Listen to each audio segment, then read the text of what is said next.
Sir ಇನ್ನೊಂದು ಮಾತು, ಆ ಕುಮಾರಣ್ಣ ಅವರು ರಾಜ್ಯ ರಾಜಕಾರಣವನ್ನ ಬಿಟ್ಟು ಕೇಂದ್ರಕ್ಕೆ ಹೋಗಿದ್ದು, ಇಲ್ಲಿ ರಾಜ್ಯದಲ್ಲಿ ಏನಾದ್ರೂ JDS ಮಂಕಾಯ್ತಾ ಅನ್ನೋದು ಒಂದಷ್ಟು ಚರ್ಚೆ ಆಗ್ತಾ ಇದ್ದಂತ ವಿಚಾರಗಳು. ಇದ್ರ ಬಗ್ಗೆ ಜನರಿಗೆ ಕ್ಲಾರಿಟಿ ಕೊಡೋದಾದ್ರೆ, ಯಾಕಂದ್ರೆ ಸ್ವತಃ JDS ಕಾರ್ಯಕರ್ತರುಗಳೇ ಮಾತಾಡ್ತಿದ್ದನ್ನ ನಾವು ಕೇಳಿಸ್ಕೊಂಡ್ವಿ, ಹೋಗ್ಬಾರ್ದಿತ್ತಪ್ಪ ಕುಮಾರಣ್ಣ, ರಾಜ್ಯದಲ್ಲೇ ಇರ್ಬೇಕಿತ್ತಪ್ಪ ಅನ್ನೋ ತರ. ಇಲ್ಲ, ಅದ್ರ ಉದ್ದೇಶ ಅದಲ್ಲ. ಅವ್ರಿಗೆ ಏನಂದ್ರೆ, ಇವಾಗ ಒಂದು ಸೆಂಟ್ರಲ್ ಅಲ್ಲಿ ಏನು ಬಿಜೆಪಿ ಜೊತೆ ಏನ್ ಮೈತ್ರಿ ಆಯ್ತು, ಚುನಾವಣೆಗಳಾಗ್ಬೇಕು, ನೀವು ನಮ್ ಜೊತೆಲಿ ಬರ್ಬೇಕು ಅಂತ ಹೋದಾಗ ಮೋದಿ ಅವ್ರು ಹಾಕಿದ ಮೊದಲನೇ ಷರತ್ ಅದು, ನೀವ್ MP ಆಗಿ ಸೆಂಟ್ರಲ್ ಬನ್ನಿ ಸ್ವಲ್ಪ ದಿವಸ, ಆಮೇಲೆ ನಿಮ್ ರಾಜ್ಯಕ್ಕೆ ನೀವು ಯಾವಾಗ ಬೇಕಾದ್ರೂ ಹೋಗ್ಬೋದು ಅನ್ನೋ ಒಂದು ಮಾತಿಗೆ ಕಟ್ಟು ಬಿದ್ದು, ಆಮೇಲೆ ಪಕ್ಷದ ಅಸ್ತಿತ್ವ ಉಳಿಸ್ಕೊಬೇಕಲ್ಲ. ಖಂಡಿತ. ಅದಕ್ಕೆ ನಮ್ಮ ಮಂಡ್ಯ ಜನಗಳ ಒತ್ತಾಯದ ಮೇರೆಗೆ ಅವರು ಅಲ್ಲಿ ಲೋಕಸಭೆಗೆ ಸ್ಪರ್ಧೆ ಮಾಡಿದ್ರು. ನಮ್ಮ ಪಕ್ಷ ಮೂರು ಸ್ಥಳಗಳನ್ನು ಗೆದ್ದಿದ್ದೀವಿ. ಇವತ್ತು ಮಂತ್ರಿಗಳಾಗಿದ್ದಾರೆ. ಅವ್ರ ಮಂತ್ರಿಗಳಾಗಿ ಏನು ಅಲ್ಲೇ ಕೂತಿಲ್ಲ, ಇಲ್ಲೂ ವಾರಕ್ಕೆ 1 ದಿವಸ 2 ದಿವಸ ಎಲ್ಲ ಕ್ಷೇತ್ರಗಳಿಗೂ ಭೇಟಿ ಕೊಡ್ತಾ ಇದ್ದಾರೆ. ನೋಡ್ತಾ ಇದ್ದೀರಾ, ಅವ್ರ ಮನೆ ಬಾಗಿಲಿಗೆ ಯಾವಾಗ ಬರ್ತಾರೆ ಅಂತ ಕಾಯ್ತಾ ಇರ್ತಾರೆ ಜನ. ಪಾಪ ಸರ್, ಇಲ್ಲಿಂದ ನವದೆಹಲಿಗೆ ಹೋಗಿದ್ರಲ್ಲ ಸರ್, 50 ಜನ ಡೆಲ್ಲಿಗೆ ಹೋಗಿದ್ದಾರೆ. ಅವ್ರೆಲ್ಲರೂ ಮಧ್ಯದಲ್ಲಿ ಕುತ್ಕೊಂಡು ಊಟ ಮಾಡಿದ್ದಾರೆ, ಊಟ ಹಾಕ್ಸಿದ್ದಾರೆ. ಅವ್ರ ಮನೆಗೆ ಹೋದ್ರೆ ಯಾರಿಗೂ ಊಟ ಇಲ್ದೆ ಕಳ್ಸಲ್ಲ ಡೆಲ್ಲಿಗೆ. ಕಂಪಲ್ಸರಿ ಊಟ ಮಾಡೇ ಹೋಗ್ಬೇಕು. ಎಷ್ಟ್ ಜನ ಮಾಡ್ತಾರ ಆತರ? ಹೌದು. ಎಲ್ಲಾರ್ಗು ಇವ್ರದೇ ರೀತಿಲಿ ಇರುತ್ತಲ್ವಾ ಸೌಲಭ್ಯಗಳು, ಯಾಕೆ ಮಾಡಬಾರ್ದು? ಹೌದು. ಅದನ್ನೇ ಮಾನವೀಯತೆ ಅಂತ ಹೇಳೋದು. ಸರ್, ಅದಕ್ಕೇನೆ ಸರ್, ಪಕ್ಷಾತೀತವಾಗಿ ಯಾಕೆ ಕುಮಾರಸ್ವಾಮಿ ಅವ್ರು ಇಷ್ಟ ಆಗ್ತಾರೆ, ಯಾವ್ದಾದ್ರು ಒಂದು ಮಗುನು ಕೂಡ ಕುಮಾರಣ್ಣನ ಹೆಸರು ಹೇಳುತ್ತೆ. ಹೌದು. ಯಾಕಂದ್ರೆ ಅಷ್ಟ್ರ ಮಟ್ಟಿಗೆ ಜನರ ಹೃದಯದಲ್ಲಿದ್ದಾರೆ ಅವರು. ಮತ್ತೊಮ್ಮೆ ಕುಮಾರಣ್ಣ ಬರಬೇಕು ಅನ್ನೋ ಆಶಯ ಅದು 2028ಕ್ಕೆ ಈಡೇರ್ಲಿ ಅನ್ನೋದು ನಮ್ಮ ಆಶಯ ಕೂಡ ಅಷ್ಟೇನೆ ಸರ್.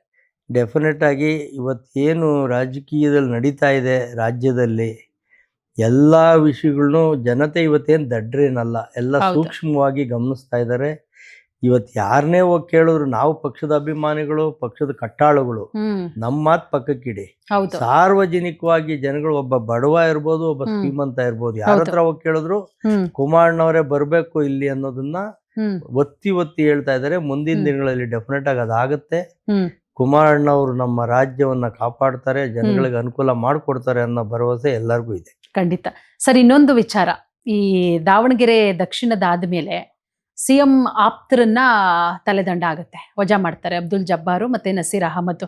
ಅದಾದ್ಮೇಲೆ ಒಂದು ಪ್ರಶ್ನೆ, ಜಮೀರ್ ಅವ್ರಿಗೂ ತೂಗುಗತ್ತಿ, ಜಮೀರ್ ಅವರ ತಲೆದಂಡ ಆಗತ್ತೆ ಅಂತ. ಆಗೊಂದು ವಿಚಾರ ಕಳೆದ 3-4 ದಿನ ಸಿಕ್ಕಾಪಟ್ಟೆ ಓಡಾಡುತ್ತೆ, ನಿಮ್ ಗಮನಕ್ಕೂ ಬಂದಿರುತ್ತೆ.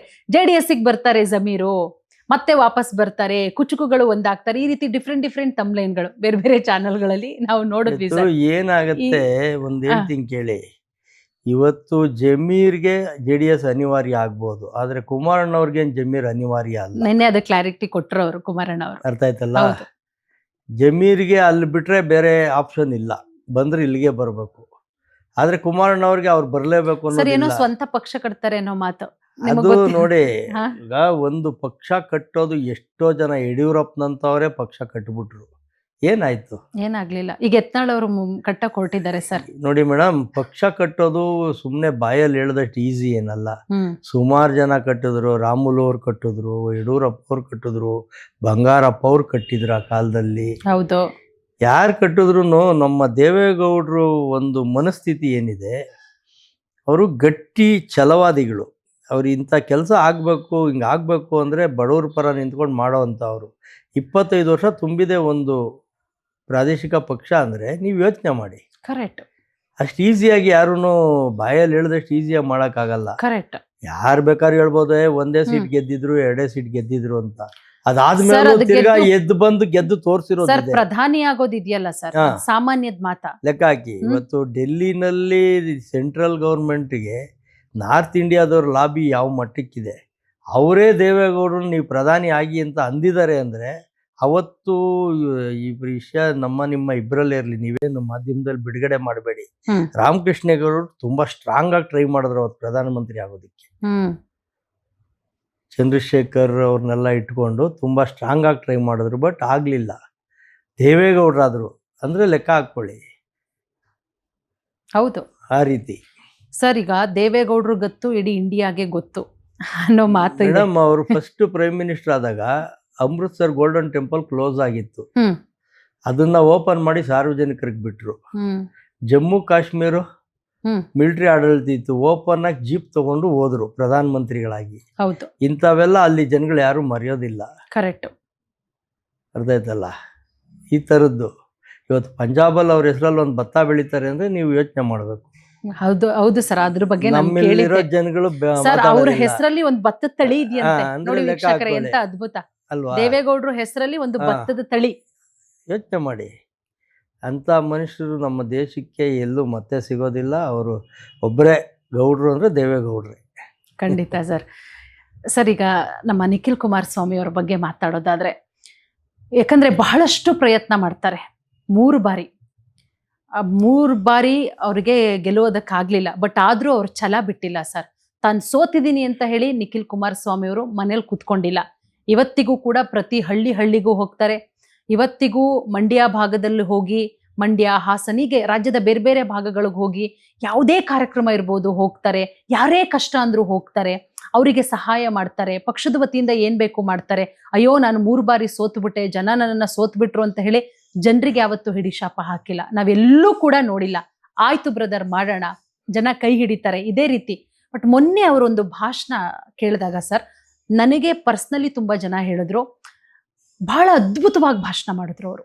ಮೊನ್ನೆಯ ಕಾರ್ಯಕ್ರಮ ಸಮಾವೇಶದಲ್ಲಿ ಎಷ್ಟು ಅದ್ಭುತವಾಗಿ ಮಾಡಿದ್ರು ಅಂದ್ರೆ ನಿಖಿಲ್ ಕುಮಾರಸ್ವಾಮಿ ಅವರು, ಇನ್ನಷ್ಟು ದಿನದಿಂದ ದಿನಕ್ಕೆ ಅವರು ಕುಗ್ತಾ ಇಲ್ಲ. ಯಾರು ಎಷ್ಟೇ ಕುಗ್ಸೋದಕ್ಕೆ ಪ್ರಯತ್ನ ಪಟ್ಟರು ಕೂಡ ದಿನದಿಂದ ದಿನಕ್ಕೆ ಅವರು ಹಿಗ್ತಾ ಇದ್ದಾರೆ, ಮತ್ತಷ್ಟು ಬೆಳೀತಾ ಇದ್ದಾರೆ.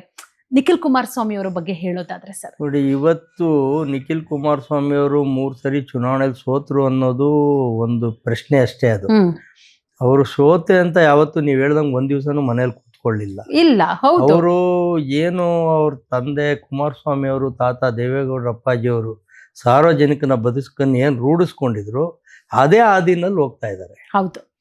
ಅವರು ಇವತ್ತು ಎಷ್ಟು ಪರಿಪಕ್ವವಾಗಿ ಭಾಷಣ ಮಾಡ್ತಾರೆ, ಜನಗಳ ಮನಸ್ಸನ್ನು ಯಾವ ರೀತಿ ಸ್ಪಂದಿಸ್ತಾರೆ ಅಂದರೆ ಅಷ್ಟು ಅಚ್ಚುಕಟ್ಟಾಗಿ. ಆಮೇಲೆ ಇವತ್ತು ನೀವು ನೋಡಿರ್ಬೋದು, BJP ಇರ್ಬೋದು, ಕಾಂಗ್ರೆಸ್ ಇರ್ಬೋದು, ಯಾವುದೇ ಒಂದು ಪಕ್ಷದಲ್ಲಿ ಯುವ ನಾಯಕರು ಯಾರೂ ಇಲ್ಲ.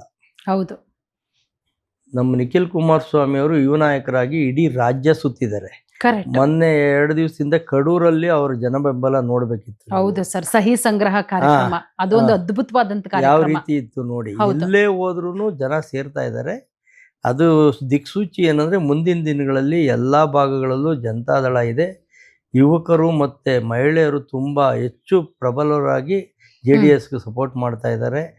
ಈ ರೀತಿ ಎಲ್ಲ ಕಾರ್ಯಕ್ರಮಗಳಲ್ಲೂ ನಾವು ಯಶಸ್ವಿ ಆಗ್ತೀವಿ. ಮುಂದಿನ ದಿನಗಳಲ್ಲಿ ಕುಮಾರಣ್ಣವ್ರು ಮುಖ್ಯಮಂತ್ರಿಗಳಾಗೋದ್ರಲ್ಲಿ ಯಾವುದೇ ಸಂದೇಹ ಇಲ್ಲ. ಖಂಡಿತ ಸರ್. ಸರ್, ಈಗ ನಾವು ಮಂಡ್ಯ ಬಗ್ಗೆ ಮಾತನಾಡೋದಾದ್ರೆ, JDSನ ಭದ್ರಕೋಟೆಯಾಗಿದ್ದಂಥದ್ದು ಮಂಡ್ಯ. ಬಟ್ ಕಳೆದ ಬಾರಿ ಸ್ವಲ್ಪ ನೀವು ಹೇಳಿದಾಗೆ 2,000-3,000 ಲೀಡಲ್ಲಿ ಕೈ ತಪ್ಪಿದೆ. ಬಟ್ ಮುಂದಿನ ದಿನಗಳಲ್ಲಿ ಮಂಡ್ಯ ಮತ್ತೆ JDS ಕೈವಶ ಮಾಡ್ಕೊಳ್ಳೋ ನಿಟ್ಟಿನಲ್ಲಿ ಯಾವ ರೀತಿ ನಡೀತಾ ಇದೆ ಸರ್ ತಯಾರಿ? ಇವಾಗ ನೀವು ಏನು ಲಾಸ್ಟ್ ಟೈಮ್ 2-3 ಸಾವಿರ ಓಟ್ಗಳಲ್ಲಿ ಕೆಲವು ಕ್ಷೇತ್ರಗಳು ಹೋಯ್ತು. ಹೌದು. ಅದರಲ್ಲಿ ನಮ್ಮ ಪಕ್ಷದ ಹಲವಾರು ನಾಯಕರುಗಳು ಬೇರೆ ಬೇರೆ ಪಕ್ಷದ ಕಡೆ ವಾಲಿದ್ದು ಒಂದಿರ್ಬೋದು. ಮತ್ತೆ ನಮ್ಮ ಅಭ್ಯರ್ಥಿಗಳನ್ನ ಸ್ವಲ್ಪ ಕೊನೆ ಸಮಯದಲ್ಲಿ ಸ್ವಲ್ಪ ಹಣದ ಅಡಚಣೆ ಆಗಿದ್ದಿರ್ಬೋದು. ಇವೆಲ್ಲ ಇದೆ. ಬಟ್ ಇವತ್ತಿಗೆ ನೀವು ಯಾವುದೇ ಭಾಗದಲ್ಲಿ ಹೋಗಿ ನೋಡಿ, ಎಲ್ಲೇ ಹೋದ್ರೂ ಇವತ್ತು JDSನವರೇ ಬೇಕು ಅನ್ನೋ ಲೆವೆಲ್ ಬಂದು ಕೂತಿದ್ದಾರೆ ಜನ. ಹೌದು.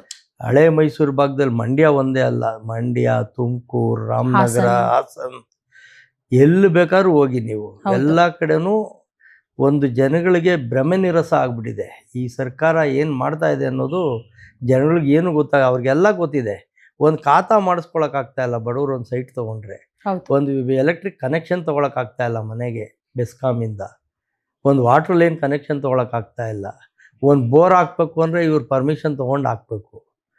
ನೆಕ್ಸ್ಟ್ ಊಟ ಮಾಡೋಕ್ಕೂ ಪರ್ಮಿಷನ್ ತಗೊಳ್ಳೋ ಸ್ಟೇಜ್ ತರ್ತಾರೆ ಇವರೇ ಇದ್ದರೆ.